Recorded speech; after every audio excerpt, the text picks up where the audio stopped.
Hi, lovies. Welcome back to Talks with Her. I'm Monique, and today we are going to dig into the Talks with Her book about family. I want to dig deeper into some lessons learned about family. So, purposely, I wrote the first Talks with Her book about family. I wrote the book from the perspective of a grown woman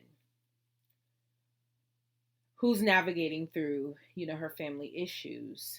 But truthfully speaking, one of the biggest lessons that I've learned throughout this journey of navigating through life successfully and real talk about navigating through life is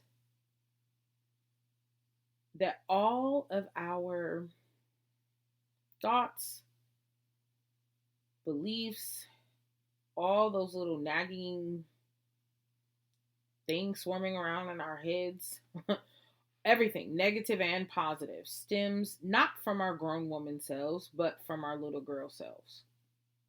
So, one of the biggest lessons that I've learned is that I have to go back and recapture my little girl.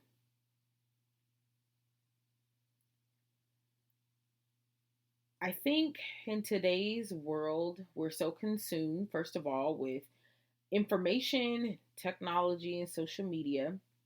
Everybody's got an opinion, and you are being force fed information, much of it useless, from the time you open up your eyes in the morning to the time you close your eyes at night.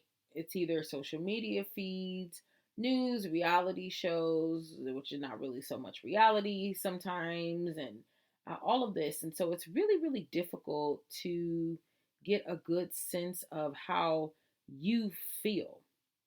And your feeling is what needs to connect. That's what you have to be in tune with in order to tap back in with your little girl. So, what I have learned is that it's helpful for me to unplug from that shit sometimes. Like, social media is cool, but do I really need to sit on TikTok for 5 hours to watch some girl's horror story about um, engaging with a compulsive liar? No. First of all, because it's triggering as fuck. I have my own, horror story about situations that I've dealt with.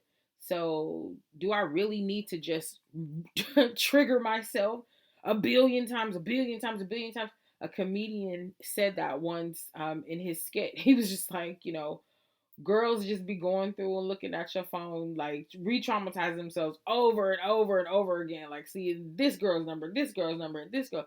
And it's true. It's not only us. So, for sure I'm not picking on us women because it seems like a lot of men, have y'all noticed that? A lot of men are overly opinionated now. Like what is even that about? But anyway, we're not getting off into that because this is our community, this is our time, okay? We're not talking about men unless the conversation actually serves us to talk about them. But right now we don't. But anyway, we're just so inundated with like opinions and thoughts, and any social media you open up, they're giving you some information, telling you a quote about some shit that's gonna trigger your life. It's a lot. Like it's a lot. And so you lose touch with how you feel really on a day to day because it just goes from you feel confident about yourself, you open up social media, you feel bad. Then you feel great about yourself, then you open up social media, then you feel even more good. And then you looking at somebody else. Listen, that's too much. It's too much drama. It's too much chitter chatter, busybodying going on in the brain. That's too much. We're gonna take the shit back to the basic thing, right? So one of the biggest lessons that I learned is that in order for me to take it back to the basic thing, I have to cut all that shit off. That noise is too much. I need to be in a space where I am free. The air is airing. Okay, the wind is winding, and I can think for myself. I can hear my own thoughts. I can't decipher what my trauma is, which is my hurt little girl, from what my grown ass woman is without being able to decipher where my thoughts are coming from. Like the voices even sound different when you really start fine tuning it and really getting good at this. But you gotta unplug sometimes and just hear yourself. Now, of course, shameless plug. That shit's counterintuitive as hell. As if you listen to this podcast right now, right? So after this podcast, I want you to go unplug or whenever you can. You know what I mean? But it's something that you can do anytime, any moment, any day. If you at work, if you get a 15-minute break, you supposed to anyway in the United States. If you work past 4 hours, you're supposed to get you a 15-minute break, at least one. So taking 5 minutes just to unplug and really be quiet, not sifting through whatever, not talking to nobody. No, just really be quiet and listen to your thoughts. So that's one of the biggest lessons that I learned throughout this journey of creating the talks with her about family is that I couldn't really get anywhere with anybody. That's the parents, the elders, the siblings, the nobody. I couldn't get anywhere with anybody because I could not hear myself think. I didn't know what I felt. If I'm pissed off with my mom or I'm annoyed with my dad and then I pick up my phone and I'm on Instagram or TikTok and I'm getting 10 inspirational quotes about this. And then this guy's on here talking about, what a good woman should be doing. And then the next TikTok is talking about what a woman should be doing if she let's give this shit a fucking break for a minute. I mean, for real though. Okay? So, number one is we have to tap into our thoughts so that we can hear ourselves think. And that's just going to require a few moments of silence. So, perhaps like not grabbing the phone as soon as we wake up, starting to scroll through social media, day naps, or whatever else hell you do.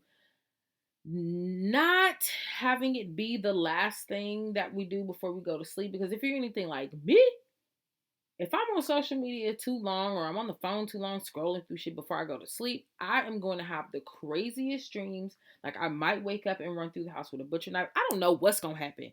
You know what I'm saying? But if you see me on the news at 3 o'clock in the morning because I done did some crazy shit, mind your business, okay? Just know that I was going through social media too much. Understand? So that's why I try to put it down after a while. That and me personally, I really am just a person that firmly believes that whatever I believe about myself, that's what the law is. And I don't need the validation of other people's likes and this and this and that's and other to determine who I am. And really, I don't give a shit. I don't see why somebody would be so interested to be in my business. No way. And I sure ain't interested to be in theirs. But that's just me. That's just me. And we're going to talk about how I derived to that. And much like a lot of you, I'm sure a lot of you are like that as well. So we're going to talk about how we got there, right? And what the healthy balance is. Because now, if you're not really engaged, then you will like miss all your friends, your family, like you'll miss out on a whole ass life. But anyway, so one of the biggest things is unplugging for a minute, man. Oh my goodness. And you can do it anywhere in traffic. Like, I don't care, just take a moment to unplug and listen to your thoughts. That's really important. That's a huge lesson that I've learned throughout this process. Another lesson that I've learned throughout this process is to pay attention to how I feel when I am listening to my thoughts. Not feel like, okay, I'm mad because this or this person hurt me because that. No, pay attention to physically what my body is doing when I'm thinking certain thoughts, right? So let's go on a trip really quick. Like y'all F with me, right? Tap in real quick. Okay, so this is what I mean. When I'm sitting having my moments of silence, for me, it's typically going to be like in an outdoor beach kind of a setting because I do live in California and I mean, let's be honest, that's just what the fuck we do here. That's what I do anyway. That's why I live here. But I will go and take my moments to myself at the beach. Sometimes it turns into a full day. and night. I'm not gonna lie. Sometimes I be there so long, they be looking for me. But I just need to, you know? So when I'm having my time to myself just to think, I try to quiet my try to not quiet, I'm sorry, that's a poor choice of words. I try to be still physically. Try not to be walking or talk, like moving around a whole bunch, because I want to pay attention to how certain thoughts make my body behave. So, for example, some of you that know my story know that I am a survivor of domestic violence. And when I have to, I'm actively working on training my brain to not always dig back into those thoughts and only dig back into it when it actually serves me or is of a good purpose. When I have to dig back into those thoughts, I'm very sensitive and aware of what my body is doing to react. So if I start thinking about something that I encountered, I remember a scenario or a story, something horrible that happened, I will start to feel a sickness, like literally a physical sickness in my gut. I start to feel not nauseous exactly, but shaky, right? Like really shaky. My voice will get shaky. My gut will feel uneasy and unsettled. My hands will get shaky. I'll feel very unsafe. And that's trippy, right? Because the person is nowhere around. I'm by myself. I'm reasonably safe where I am, and I can see that I'm reasonably safe. But for some crazy reason, my body doesn't know that. My body did not get the memo. So being able to tap in to that helped me to identify that, oh, okay, thoughts about, the abuse and of course abuse always leaves open ends. There's never like any closure with abuse, and for some reason we always feel like we need closure, which is bullshit by the way. But um we feel like we need closure, and so like there's so much confusion and whatever when you're separating from an abusive situation. And so paying attention to what your body is doing in that is really helpful, because it helps you to identify like, oh, okay, okay, this is triggering for me, this is really tough. And then when you get really good at identifying that, then you can go even further. Watch. So right, so watch, trip, right, follow me on this. So I take the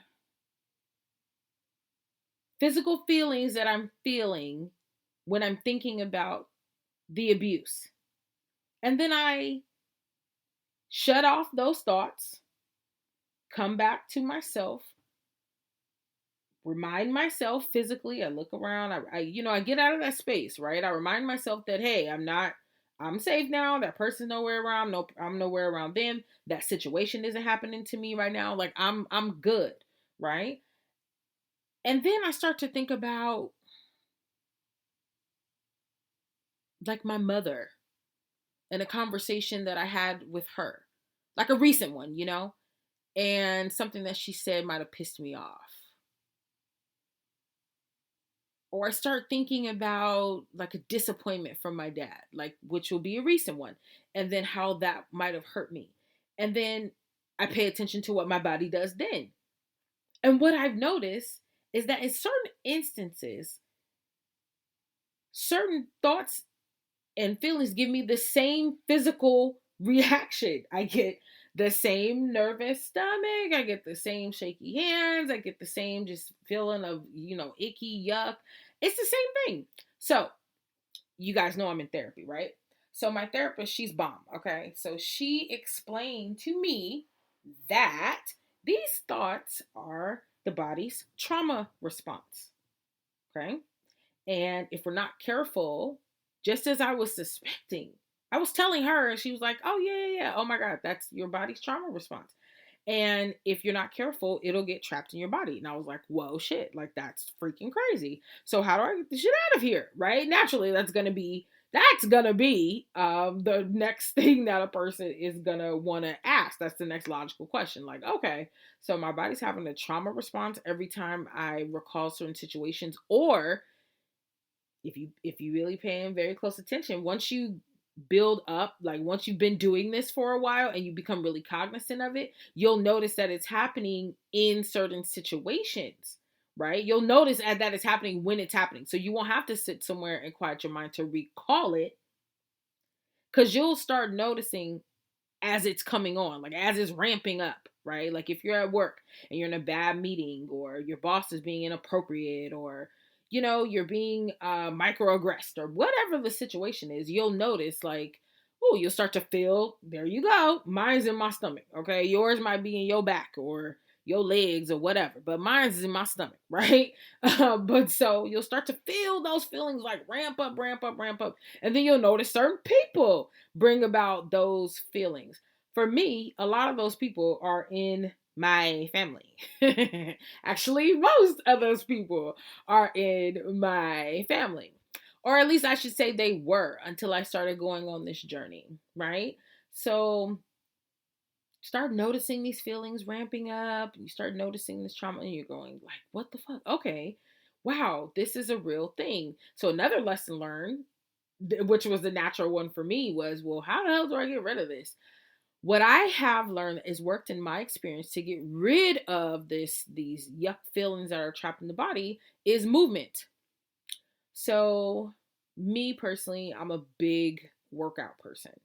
Um, you maybe not so much. Maybe you don't like the gym. I'm a gym rat. I love it. It sounds fucking crazy. I don't care. Don't judge me. If you do, whatever. Okay, go argue with your mama. But anyway, I love the gym. I love the smell of like the old rubber and like the dusty, dirty sweat. I love those guys that are always like, grunting and screaming and making too much noise. I love watching the girls run around hella insecure, like taking all the pictures. I just think all the shit is hilarious. I love it. But I'm just a lover of people in general. I just want to love on everybody and help everybody feel loved and secure and let them know, like, no, you're a bomb. Like, what are you tripping off of, right? So I just love going to the gym. I really do. It's my happy place, my safe space. And I know that whatever I go in there and do, I'm going to be releasing those icky, negative, bad, like feelings of that trauma, right? In my body. So I'm like, okay, cool. I love this. So I'm in the gym. I'm releasing, the trauma, right? And that just always works for me. But then the shit comes back. Okay, the audacity. The shit comes back. So I'm like, okay, wait a minute. This shit ain't working. So let me double back. So then I go back again, right? Well, you know what? I've also learned that it is a continuous practice. Everything that you're doing for your well-being is continuous practice. None of this is like a one-off, okay? So anyway, for me, it's the gym. For you, it might be yoga. It might be whatever, walking, it could be swimming. Bless your heart, honey, because I can't swim worth a damn. So it could be swimming, it could be cycling, spin, pickleball, which is the new crazy thing that's going on. It's like a new craze. It's bomb. I love it. But anyway, it could be playing a sport. It could be sex. It could be whatever your physical activity is to get the trauma moving. You got to get it like moving and grooving out of wherever it's trapped at, right? This is crazy. So I'm like, okay, I'm learning some shit. It feels good. I'm learning, to quiet the mind, to identify where the trauma is actually like where it's bubbling up in my body. I'm learning to start to identify the thoughts that are making the trauma bubble up. And I'm learning that movement releases the trauma. But I'm also learning something very dark. And I kind of touched on it a little bit earlier, but the very dark thing is I'm learning that certain people trigger the trauma. And most of those people are in my family. so, so that is where the brainchild of the talks with her about family, because I have several other topics I could have chosen from to actually start the series, but this one was like the most appropriate because this is the real area, right? Like for me, this is the real area. Sure, I could have, started out.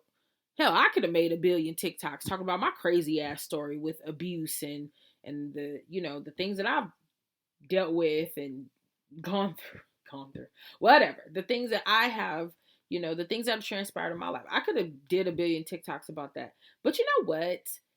That's not that's not where it started, right? Like I didn't come out of my mom's belly like 12 years old. I came out of my mom's belly as a newborn, right? I didn't come out of my mom's belly at 19 or at 29. I came out as a newborn. So I have to go back to that and figure out where I was hurt at. Like, I have to go back to that and figure out where they had me fucked up at. Like, really, though, right? And let's keep it G. You can be in a space where you are just really starting to realize that the people who were entrusted to care for you, your parents, your grandparents, aunts, uncles, whomever, yes, they did the best they could do. And that may be a full circle moment for some of us. You might not be there yet. That's okay. You might still hate their guts. That's all right, right? We're gonna work through that. But even in the best they could do, they still got you fucked up somewhere. So that just is what that is. Um, I think it's important for us to just own it. So one of the other biggest lessons learned is that yes, that was the darkness, and it is okay to say that. I mean, shit. While we on the topic of social media, all of these little memes and things that are going around are true. If somebody wanted you to tell a better story of them, they probably should have treated you better, right? Shout out to my nigga Cat. But really, though, that's a very real thing. If you want to have a different perspective, um, that's great. If you feel uncomfortable telling your truth about, your family and your experiences of them, that's great too. That's okay. That just means that you're a good person and you were raised to be a good person. And that there's nothing wrong with that. You know what there is something wrong with, and this is the biggest takeaway from this particular episode, is that we really struggle with shame.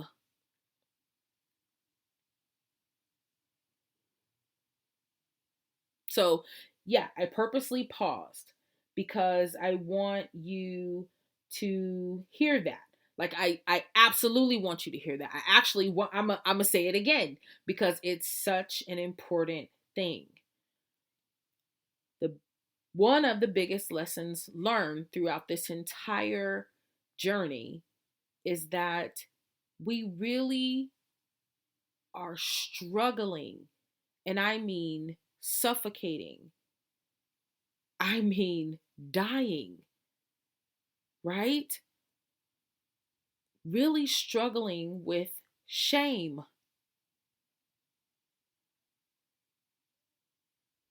And shame didn't start in that abusive relationship that we just left.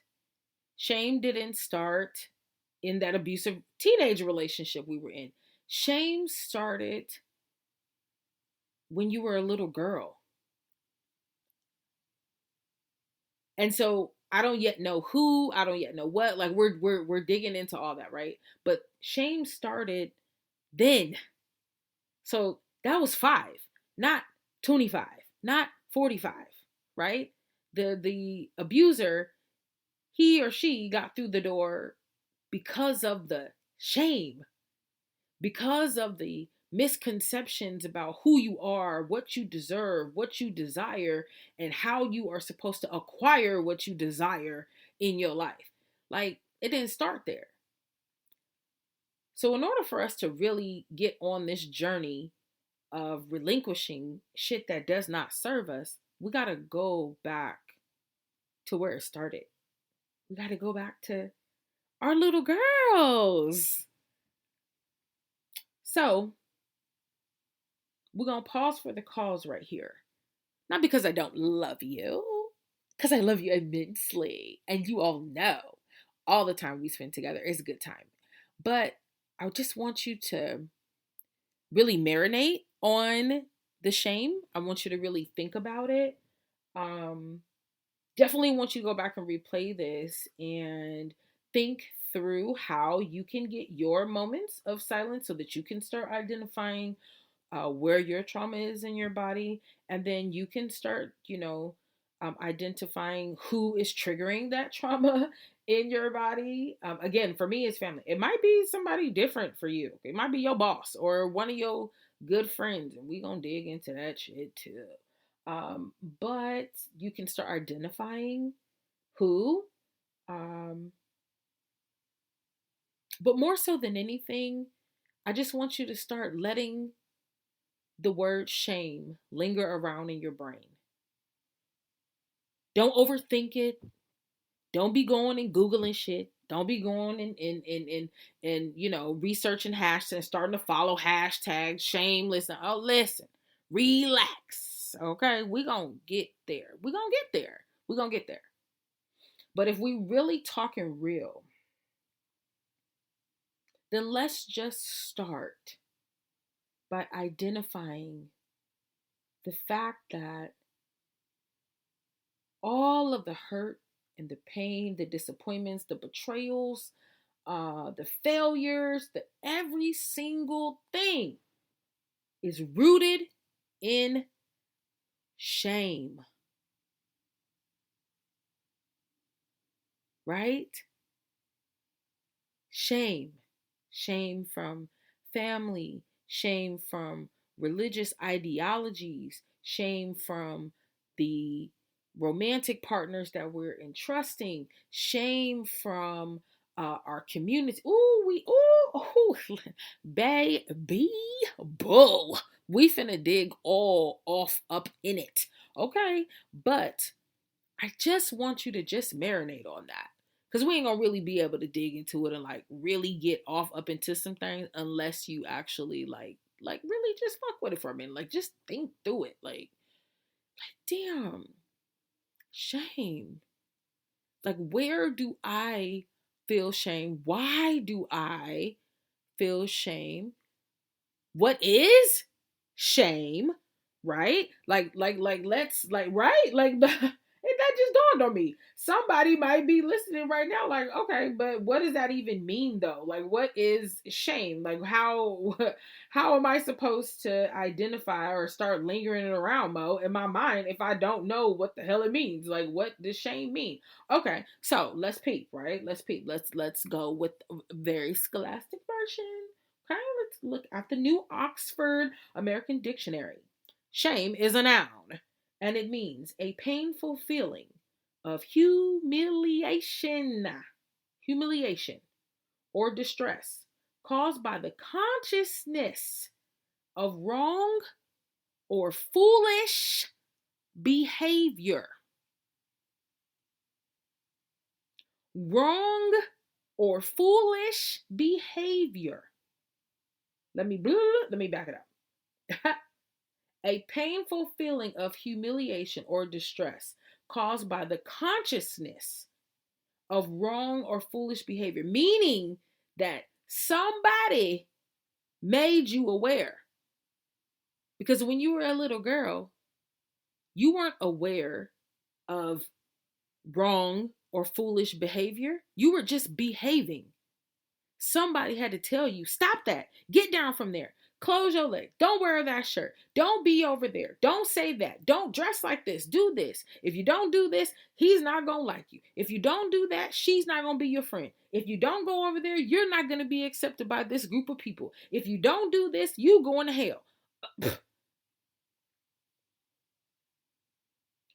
It was a consciousness put on you.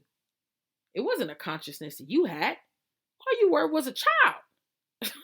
You was a child, okay? Yes, I said a child. Now, I am from California, but that Southern accent do be coming out every now and again. So y'all fuck with it, okay? But you were a child. How did you know what was wrong or foolish? Somebody told you. 99.9% of the time, that somebody was somebody in your family. And even if it wasn't, it was somebody family adjacent who your family obviously did not correct or stop. So let's marinate on that. We're going to stop here for right now. Let's just marinate on the word shame, its definition, and the consciousness of it. But I definitely want you to take a moment, sometime between now and our next episode, to have that silent moment, to feel your feelings and see where that feeling of stress, see where it's, quiet yourself down long enough so you can see if you can see where it's coming from. Just see. If you can't, hey, what do we talk about here? Give yourself grace, right? Give yourself grace. You tried, and that's all that matters. So until we are together again, I love you, but not as much as you should love yourself. So we'll talk soon, lovies.